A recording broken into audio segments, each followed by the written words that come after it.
प्रभु तेरी वाणी जीवन की रोटी, नैनों की ज्योति अंधेरा मिटाती।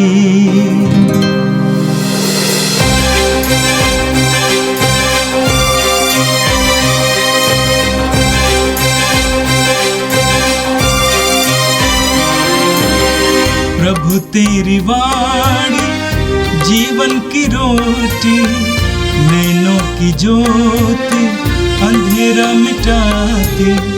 प्रभु तेरी वाणी जीवन की रोटी, नैनों की ज्योति अंधेरा मिटाती। वाणी वाणी वाणी वाणी वाणी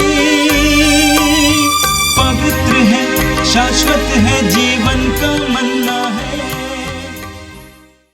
30 अगस्त बुधवार। पहला पाठ थिस्सलुनीकियों के नाम संत पौलुस का पहला पत्र, अध्याय 2, पद संख्या 9 से 13। भाइयों, आपको हमारा कठोर परिश्रम याद होगा। आपके बीच सुसमाचार का प्रचार करते समय हम दिन रात काम करते रहे, जिससे कि आप पर भार न डाले। आप और ईश्वर भी इस बात के साक्षी हैं कि आप विश्वासियों के साथ हमारा आचरण कितना पवित्र, धार्मिक और निर्दोष है। आप जानते हैं कि हम पिता की तरह आप में से प्रत्येक को उपदेश और प्रोत्साहन देते और अनुरोध करते थे कि आप उस ईश्वर के योग्य जीवन बिताएं जो आपको अपने राज्य की महिमा के लिए बुलाता है। हम इसलिए निरंतर ईश्वर को धन्यवाद देते हैं कि जब आपने हमें इस ईश्वर का संदेश सुना और ग्रहण किया, तो आपने उसे मनुष्य का वचन नहीं, बल्कि जैसा कि वह वास्तव में है, ईश्वर का वचन समझकर स्वीकार किया है। और यह वचन अब आप विश्वासियों में क्रियाशील है। यह प्रभु की वाणी है। संत मत्ती के अनुसार पवित्र सुसमाचार अध्याय 23 वाक्य 27 से 32 तक। यीशु ने कहा, ढोंगी शास्त्रियों और फरीसियों, धिक्कार तुम लोगों को, तुम पुती हुई कब्रों के सदृश हो, जो बाहर से तो सुंदर दिख पड़ती हैं, किंतु भीतर से मुर्दों की हड्डियों और हर तरह की गंदगी से भरी हुई हैं। इसी तरह तुम भी बाहर से लोगों को धार्मिक दिख पड़ते हो, किंतु भीतर से तुम पाखंड और अधर्म से भरे हुए हो। ढोंगी शास्त्रियों और फरीसियों, धिक्कार तुम लोगों को, तुम नबियों के मकबरे बनवाकर और धर्मात्माओं के स्मारक संवार कर कहते हो, यदि हम अपने पुरखों के समय जीवित होते तो हम नबियों की हत्या करने में उनका साथ नहीं देते। इस तरह तुम लोग अपने विरुद्ध यह गवाही देते हो कि तुम नबियों के हत्यारों की संतान हो, तो अपने पुरखों की कसर पूरी कर लो। यह प्रभु का दिव्य सुसमाचार है। क्रिस्त प्रभु की जय। मेरे प्रिय भाई और बहनों, आज का पहला पाठ थिस्सलुनीकियों के नाम संत पौलुस के पहले पत्र से लिया गया था। संत पौलुस को कलीसिया के सबसे महान सुसमाचार के वाहक या सुसमाचार के प्रचारक माना गया है। और आज के पाठ में संत पौलुस ने अपना आदर्श हमारे सामने रखा है। वे कहते हैं, भाइयों, आपको हमारा कठोर परिश्रम याद होगा। आपके बीच सुसमाचार का प्रचार करते समय हम दिन रात काम करते रहे, जिससे किसी पर भार न डाले। पौलुस चारों ओर घूम घूम कर सुसमाचार का प्रचार करते थे, लेकिन साथ साथ अपने खर्च के लिए, अपनी जीविका के लिए स्वयं परिश्रम करते थे। इस प्रकार वो किसी भी कलीसिया के लिए भार नहीं बनते थे। आगे पौलुस अपने व्यवहार के बारे में बताते हैं। आप विश्वासियों के साथ हमारा आचरण कितना पवित्र, धार्मिक और निर्दोष था, ये आप जानते हैं। पौलुस कहते हैं कि हमारा आचरण आपके प्रति पवित्र था। प्रभु का कार्य करते समय शैतान हमारा पीछा नहीं छोड़ता है। मैंने देखा बहुत सारे सुसमाचार की वाहक वाहिकाएं अपवित्रता के शिकार बनते हैं।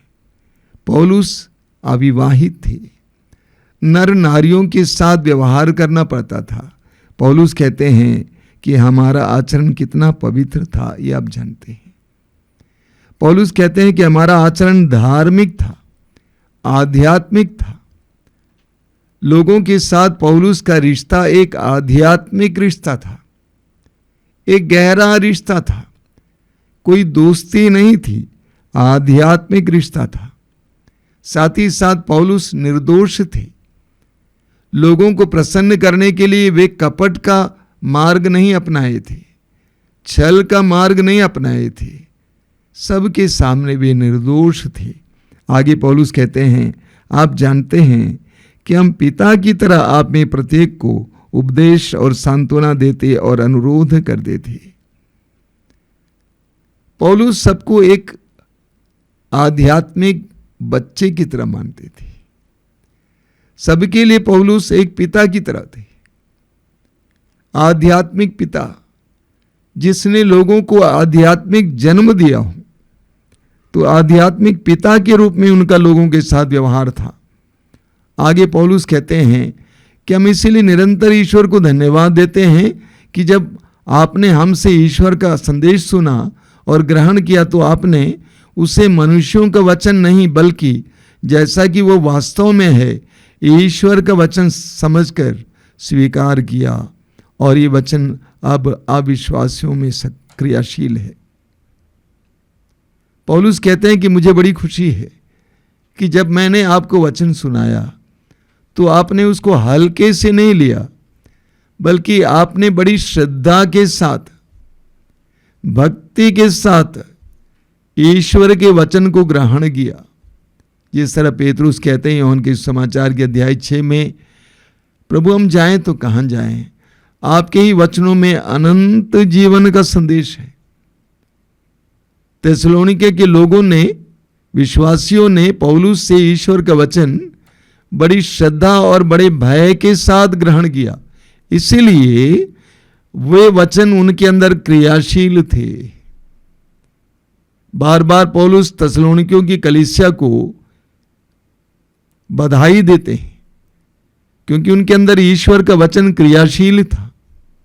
उनके जीवन में ईश्वर का वचन का सार दिखाई देता था, रंग दिखाई देता था। जब हम पवित्र वचन को गहराई से ग्रहण करते हैं, श्रद्धापूर्वक ग्रहण करते हैं, वो हमारे जीवन में फलवंत हो जाता है। आज हम संत पौलुस के इन वचनों को सुनते हुए विशेष रूप से प्रार्थना करें कि विशेष करके हम लोग जो प्रभु की सेवा में लगे हुए हैं, लोगों की सेवा में लगे हुए हैं, पौलुस के मार्ग को अपनाएं। दूसरों के लिए भार ना बने, बल्कि उनको आध्यात्मिक पुत्र पुत्रियां समझकर एक पिता तुल्य, माता तुल्य उनके साथ रिश्ता जोड़ें। और आज का सुसमाचार संत मत्ती के सुसमाचार के अध्याय 23 से लिया गया था। समूचे अध्याय में हम देखते हैं कि प्रभु अपने समय के धर्म गुरुओं को फटकारते हैं। हर सदी में लोग जितना अपने आप को धर्मी और आध्यात्मिक मानते हैं, उतना ही उनके अंदर पाखंड देखने को मिलता है। प्रभु यीशु के जमाने के धर्म गुरुओं में भी यही देखने को मिला। वे लोगों को शिक्षा देते थे, धर्म ग्रंथ की व्याख्या करते थे, लोगों को बताते थे कि उनको क्या करना चाहिए, क्या नहीं करना चाहिए। लेकिन प्रभु यीशु उनकी तुलना पुती हुई कब्र से करते हैं। प्रभु ने कहा, तुम पुती हुई कब्रों के सदृश हो, जो बाहर से तो सुंदर दिख पड़ती हैं, किंतु भीतर से मुर्दों की हड्डियों और हर तरह की गंदगी से भरी हुई हैं। इसी तरह तुम भी बाहर से लोगों को धार्मिक दिख पड़ते हो, किंतु भीतर से तुम पाखंड और अधर्म से भरे हुए हो। उस जमाने के धर्मगुरु उनकी तुलना प्रभु यीशु पुती हुई कब्रों से करते हैं। बाहर से बहुत सुंदर है, लेकिन अंदर सड़ी गली हड्डियां और अन्य गंदगी, बाहर सुंदर है। उनका व्यवहार बहुत ही अच्छा, धार्मिक, लेकिन वे अंदर से पाखंडी थे। आज भी हमें बहुत सारे ऐसे लोगों से मिलने का मौका मिलता है जो अपने को धर्मी मानते हैं और घोषित करते हैं, लेकिन अंदर से धर्मी नहीं है। बहुत सारे लोग अपने आप को ईमानदार साबित करने का प्रयास करते हैं बाहर, लेकिन अंदर से ईमानदार नहीं है। बहुत से लोग आध्यात्मिक मानते हैं अपने आप को, लेकिन अंदर से आध्यात्मिक नहीं है। बहुत सारे लोग अपने आप को देश प्रेमी घोषित करते हैं, लेकिन अंदर से देश प्रेमी नहीं है। बहुत से लोग बाहर से प्रेम दिखाते हैं, लेकिन अंदर घृणा भरा हुआ है। हम एक ऐसे जमाने में जीते हैं जहां पर पाखंड भरा हुआ है, और यहां पर ईमानदार लोग, प्रेमी लोग और पवित्र लोगों का किल्लत है। प्रभु यीशु ने धर्मगुरुओं से कहा, तुम पुती हुई कब्रों के समान हो। प्रभु की ये फटकार हमारे लिए भी है। कभी कभी हम भी इसी तरह होते हैं, बाहर से बहुत अच्छे, लेकिन अंदर से कुछ और। सुसमाचारों में हम पढ़ते हैं कि हर प्रकार के लोग यीशु के पास जाते थे। समाज से तिरस्कृत लोग, कोढ़ी, चुंगी लेने वाले, वेश्याएं, लेकिन प्रभु ने सबको स्वागत किया। एक वर्ग के लोग जिनको प्रभु ने स्वागत किया भी हो, लेकिन फटकारा, वे हैं पाखंडी लोग, जो बोलते कुछ और थे, करते कुछ और थे, जिनके बाहर कुछ और था, अंदर कुछ और था। प्रभु को ऐसे लोग बिल्कुल प्रिय नहीं है। प्रभु के जमाने के धर्मगुरु यह कहा करते थे कि अगर हमारे पुरखों के समय हम होते तो हम नबियों की हत्या नहीं करने देते, और इसीलिए वे नबियों की कब्रों को सजाते थे, धर्मात्माओं की कब्रों को सजाते थे। लेकिन हम जानते हैं कि वे कैसे थे। जब ईश्वर का पुत्र यीशु, संसार का मुक्तिदाता यीशु, निर्दोष यीशु ईश्वर के राज्य की घोषणा करने के लिए आए, चिन्ह और चमत्कार प्रकट किए, इसके बावजूद उन लोगों ने उनके साथ क्या किया हम जानते हैं।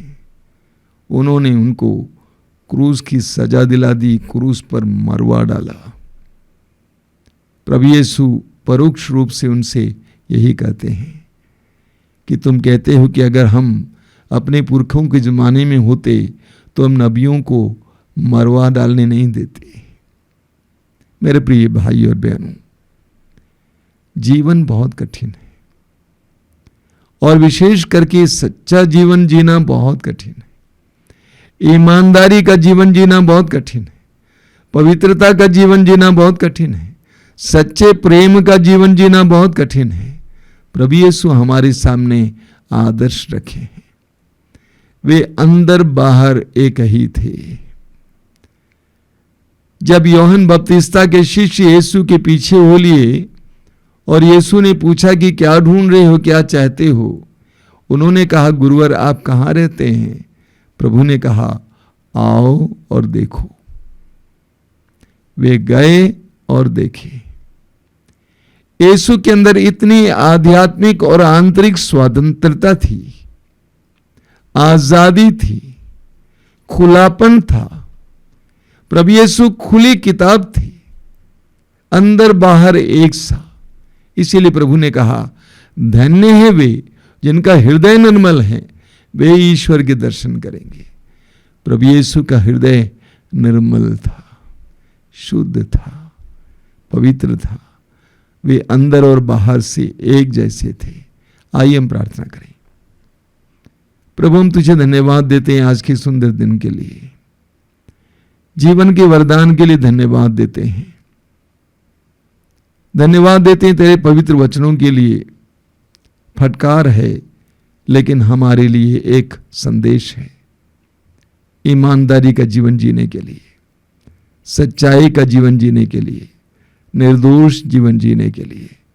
प्रभु, हम तुझसे प्रार्थना करते हैं, हमें तेरा अनुकरण करने की कृपा दे, तेरा अनुसरण करने की कृपा दे। प्रभु, यीशु इन वचनों को सुनने वाले मेरे भाई बहनों को आशीर्वाद देना। वे जहां कहीं भी जाएं, आज का संपूर्ण दिन उनके लिए आशीष का दिन बने। आमीन। प्रभु तेरी वाणी जीवन की रोटी, नैनों की ज्योति अंधेरा मिटाती। वाणी वाणी वाणी वाणी